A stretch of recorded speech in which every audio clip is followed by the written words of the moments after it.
How you doing? Justin Brennan here with the Brennan Pohle Group. So let's talk about due diligence, as they call it, with multifamily investing. And once you go into escrow, typically you're going to have a 30-day due diligence followed by a 30-day close after that due diligence, depending on the deal, but that's pretty typical. So what are you going to be doing in that 30-day due diligence to, walk the property, inspections, financial due diligence, physical due diligence, all the stuff that goes on to make sure that you have a great deal and you're not getting yourself into a money pit, number one, but that you've done all this back-end research so that way you can provide your investors, the banks, everybody involved, the information they need to feel comfortable to invest in or lend you the money to buy this apartment building and complex. So first and foremost is all the physical inspections. Walk every single unit. Every single unit. I don't care if it's a 20 unit, 10 unit, 300 unit, 400 unit complex. I don't care. Every single unit gets walked, and I recommend using a software called HappyCo.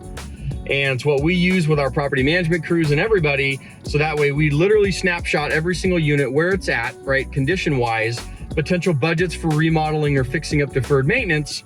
And then that way we have a cost in line for being able to segregate what's deferred maintenance on a property versus what is considered capital improvements to raise the value. Because that's really, really, really important. So that way you can segregate those and know it, because deferred maintenance, you're just going to be doing it to, kind of preserve and get the property up to status. It's not really going to give you extra rent.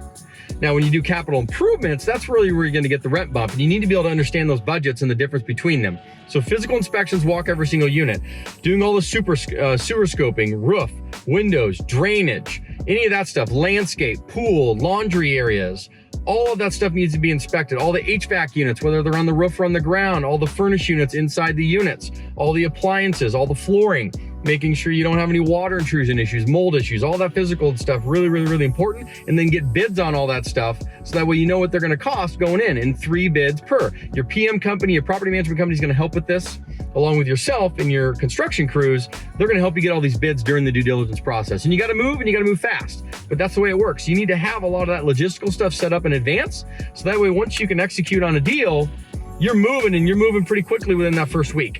So it's really, really, really important. So that's the physical side of it. Then you have the financial due diligence, and that's doing lease audits. So through all the T12s, they like to call them, that's your profit and loss statement for a 12-month period. So there's that. You have all the rent rolls. You have the physical leases themselves. You have all the contracts that are going to be between all the third-party vendors, whether that's the laundry facility, that's your landscaper, that's other people doing work on the property on a recurring basis. You need all the insurance that's been on the building. You need any loss runs, any history of losses for insurance as well. All the insurance needs to be taken care of. All the lending needs to be taken care of. We have a litany list of due diligence items that you need to take care of during that process. Here's a freebie for you. You can download it. If you click right here, it's going to launch. You can download our list of things you need to be doing during the due diligence period. Create that checklist for yourself. So that way, the next time you're going through, you don't miss anything. And then you don't have any big money problems with a lot of zeros on it, that then you have to go back and ask for more money from your investors and ask for money for the banks. People don't like that. So these are the things you need to do going through due diligence. Very, very, very important. I want to share that with you. I hope that makes sense. I know it's a lot of information, but it's critically important. That due diligence process needs to be done correctly so you're not getting into a huge deferred maintenance issue and missing big ticket items that are going to cost you a lot of money. And the lot of money items are typically water and structure. Water and structure. Those two items, 9 times out of 10, whether it's roof, that's structure, physical structure, foundations, drainage, water issues, mold, all that stuff, very, very, very expensive to fix. And if you don't catch them up front and then you get in, you find them out later, that's your fault. That's not the sellers, because this is the wild, wild west, guys. This is not like residential real estate where you have all these ways to go back to sellers. It doesn't work in the commercial space. So make sure you get that taken care of, and hope that makes sense. We'll talk soon. Take care.